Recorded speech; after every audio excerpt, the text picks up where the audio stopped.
Hello friends, ഞങ്ങളുടെ YouTube ചാനലിലേക്ക് എല്ലാവർക്കും സ്വാഗതം.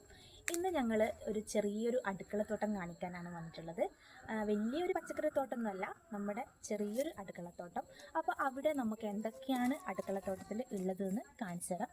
ഒരു വലിയൊന്നുമല്ല കേട്ടോ, ചെറുതാണ്. അപ്പോൾ നമുക്ക് അതെന്തൊക്കെയാണെന്ന് കാണാം. ഇത് വഴുതന, വെണ്ടക്ക, പിന്നെ കറമൂസ്. നമ്മുടെ നാട്ടിൽ ഇതിന് കറമൂസ് എന്നാണ് പറയുക. നിങ്ങളുടെ നാട്ടിൽ എന്താ പറയുന്നത് വെച്ചാൽ ജസ്റ്റ് ഒന്ന് കമൻറ്റ് ചെയ്യണേ. പിന്നെ തക്കാളി ഉണ്ട്. ഇതൊക്കെയാണ് ഇവിടെ മെയിനായിട്ടുള്ളത്. പിന്നെ പച്ചമുളക്, അത്യാവശ്യം പച്ചമുളകും ഉണ്ട്. ഇത് നമ്മൾ മെയിനായിട്ട് വീഡിയോ എടുക്കുന്നത് എന്ന് വെച്ചാൽ ആർക്കെങ്കിലും ഇതിനെപ്പറ്റി എന്തെങ്കിലും ഒരു ഉപകാരം ഉണ്ടായിക്കോട്ടെ എന്ന് കരുതിയിട്ടാണ് കാണുമ്പോൾ.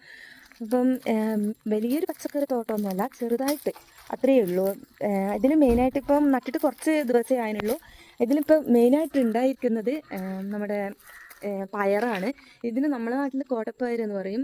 നിങ്ങളുടെയൊക്കെ നാട്ടിൽ എന്താ പറയുന്നതെന്നറിയില്ല. കണ്ണൂർ ഇതിന് കോട്ടപ്പയർ എന്നാണ് പറയുന്നത്. ഇത് അത്യാവശ്യം ഉണ്ടായിട്ടുണ്ട്. ഇപ്പം നമ്മൾ ഇതിനെ ഒരിക്കൽ വറുത്തു. കോട്ടപ്പയർ നമുക്ക് അത്യാവശ്യം കിട്ടിയിട്ടുണ്ട്. ഇപ്പം ജസ്റ്റ് ഒരു തവണ വറക്കാൻ വേണ്ടിയിട്ട് കിട്ടിയിട്ടുണ്ടായിരുന്നു. പിന്നെ മെയിനായിട്ടുള്ളത് നമ്മുടെ ചീരയാണ്, ചുവന്ന ചീര. ഈ ചീരയും നമ്മൾ ഒന്ന് രണ്ട് തവണ വറുത്തു. നമ്മൾ തോരൻ വെക്കുന്നതിന് വറക്കുക, വറവ് എന്നൊക്കെയാണ് പറയുന്നത്. നിങ്ങളുടെ നാട്ടിൽ എന്തൊക്കെ പറയുന്നതെന്നറിയില്ല. ഓരോ നാടിനനുസരിച്ചിട്ട് അതിൽ വ്യത്യാസം ഉണ്ടാവും. തോരൻ, ഉപ്പേരി എന്നൊക്കെ പറയുന്നതൊക്കെ ഉണ്ട് എന്നവരൊക്കെ ഉണ്ട്. പിന്നെ ഉള്ളത് അത്യാവശ്യം മഞ്ഞളുണ്ട് നമുക്ക്. ഇതല്ല, ഇത് കുറച്ചേ ഉള്ളൂ. ഇതിൻ്റെ പുറകു വശത്തായിട്ട് വേറെ മഞ്ഞളുണ്ട്. ഇത് മധുരക്കിഴങ്ങാണ്. എത്ര പേർക്ക് അറിയാമെന്ന് എനിക്കറിയില്ല, എല്ലാവരുടെയും വീട്ടിലുണ്ടോയെന്നും അറിയില്ല. നമ്മുടെ ഇവിടെ അത്യാവശ്യം ഉള്ള ഒരു കാര്യം തന്നെയാണ് ഇത്, പിന്നെ മധുരക്കിഴങ്ങ്.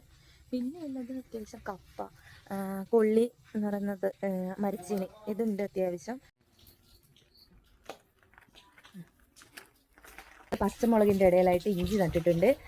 പച്ചമുളക് അത്യാവശ്യം ഉണ്ട് ഇതിൽ, നിറച്ച് ഉണ്ടായിരുന്നു. കുറച്ചൊക്കെ പറിച്ചു. ഇപ്പോൾ അത്യാവശ്യം ബാക്കിയുള്ളതാണ് ഇതൊക്കെ. അപ്പോൾ ഇത്രയൊക്കെയാണ് ഇന്നത്തെ വീഡിയോ ഉള്ളത്. നമ്മുടെ ചെറിയൊരു അടുക്കള പച്ചക്കറിത്തോട്ടം. അതിൽ വഴുതന, തക്കാളി, കർമൂസ് എന്ന് വെച്ചാൽ പപ്പായ, പിന്നെ അത്യാവശ്യം പയർ, ചീര, ഇതൊക്കെ നമ്മുടെ അത്യാവശ്യം വീട്ടിലേക്ക് വേണ്ടുന്ന പച്ചമുളക്, അങ്ങനെയൊക്കെയുള്ള കാര്യങ്ങൾ മാത്രം. ഈ ഒരു വീഡിയോ ആയിട്ട് മറ്റൊരു ദിവസം കാണുന്നത്. Tata, bye bye.